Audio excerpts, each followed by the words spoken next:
My name is Gabriel Sterling. I'm the COO for Georgia Secretary of State Brad Raffensperger. I know there's a lot of drama about the outcomes today. That's why so many people are here. I have no idea what's going to happen. So essentially, it's been going very smoothly this morning. Obviously not a gigantic turnout. We're looking at about a little under 1% of voters have voted so far this morning. So we had a couple of hiccups this morning, though. Gwinnett County, nothing big. They had 4 precincts where they forgot to bring voter cards to be encoded for the BMDs to work. So in that case, they used ballot activation codes, so no voting was slowed down. In Charlton County in South Georgia, 2 precincts opened about 15 minutes late because they couldn't find the actual physical keys to open the doors. They got those keys. They opened about 7:15. They've already gone to a judge, my understanding, and extended their time for 15 minutes. In Screven County, there was at the Newington Precinct 4, there was 1 scanner that had a paper jam. They fixed that. In Columbia County, for about the first 25 minutes in the special House election, there was a configuration issue on the poll pads. Voting wasn't stopped. They used a mix of ballot activation codes and emergency ballots, and then they were able to fix the configuration on that one, so it was able to encode cards properly. And in Cobb County, there was some discussion because they sent out incorrect precinct cards in some locations. Always go and check your Secretary Raffensperger's My Voter page to find the correct polling location. That shouldn't happen in the future. It was an accident on their part, and we're working with them to make sure it doesn't happen again. So you can always go to mvp.sos.ga.gov. So far, like I said, we've seen about 1% of voters have turned out in today's election. But of course, before that, we had 415,302 early votes, and through about 20 minutes ago, 26,941 absentee ballots have been accepted. That gets us to about 6.5% of overall turnout. Obviously, since there's nobody competing specifically other than former President Trump and President Biden right now in either one of those 2 parties, we're not seeing a gigantic turnout, but people still can make their voices heard. And like I said, right now our average wait time around the state is 0. People basically get out of their cars and go and walk up and vote. So it makes it pretty easy on us, and taking advantage of the early voting did hopefully clear some of those out. But we have seen one interesting thing. The number of voters has increased steadily each hour, which is not normal. Normally you see a real big spike at 7. In the 7 o'clock hour, it goes down, kind of evens out, but now we've seen it at 7, a little higher at 8, a lot higher at 9, and it's trending higher in the 10 o'clock hour, which is not a normal distribution, but it's probably because everybody's behaviors are different since COVID. And we had a lot of early voting done for people who really cared a lot about this. So with that, I'll answer any of your questions. Gabe, can you talk about Fulton County? There's still some concerns with the recent hacking incident there about the security of the elections process, particularly in Fulton County. Well, one thing I want to make clear is that the elections process was not a target of the ransomware attack. And when we heard a rumor about there potentially being attacked there, we did what we call a county lockout in our Jarvis system, which is voter registration. We did that on Sunday afternoon.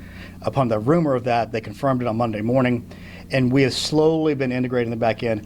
But we did we actually did all their poll pads in our offices to start to make sure it was a secure link for loading that data on. And we're still working with them. It's a shame that we live in that kind of time.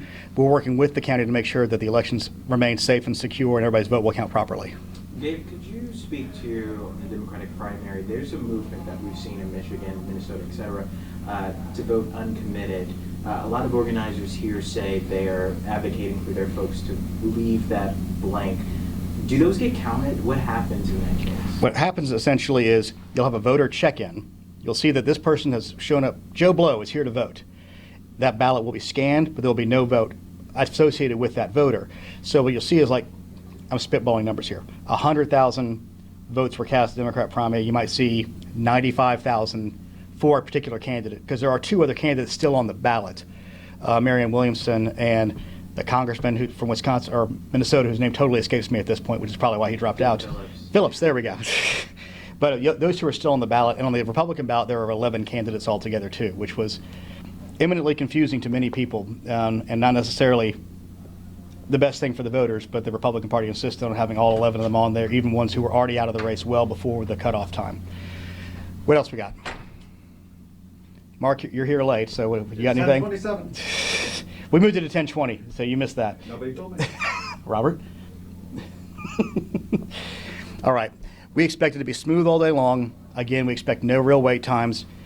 Usually, when we have issues at first thing in the morning, I listed out the handful of counties where we had those issues.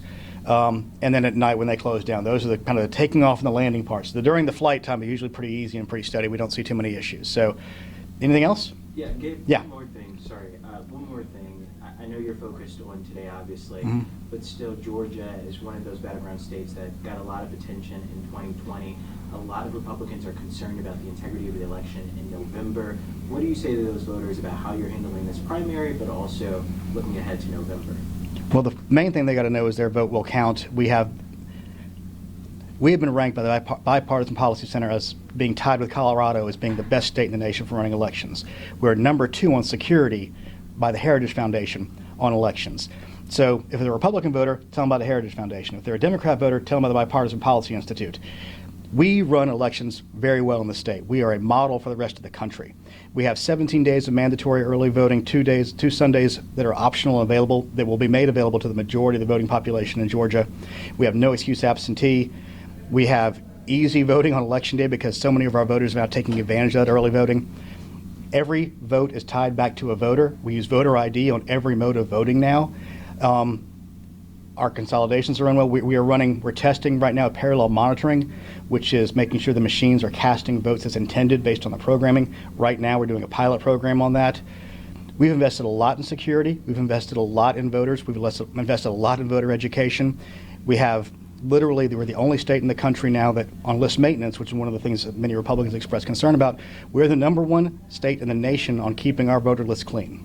We're the only state in the nation that has access to every single state's driver's license database to see if somebody has moved and registered in another state. We are still a member of ERIC, which we share data with, and we were able to refer 17 individuals for potential prosecution to local DAs who voted in 2 different states. But that's 17 out of nearly 4 million cast that we've been able to identify so far. There's always going to be some small amount of illegal voting, usually done out of, not out of, evil, but somebody doing something stupid, because people are fallible.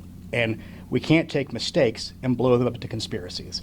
We know there are people who do that. There are grifters who gain from that every single day. But Georgia's always focused on security first, and Secretary Raffensperger's made that a key to how we run elections in the state.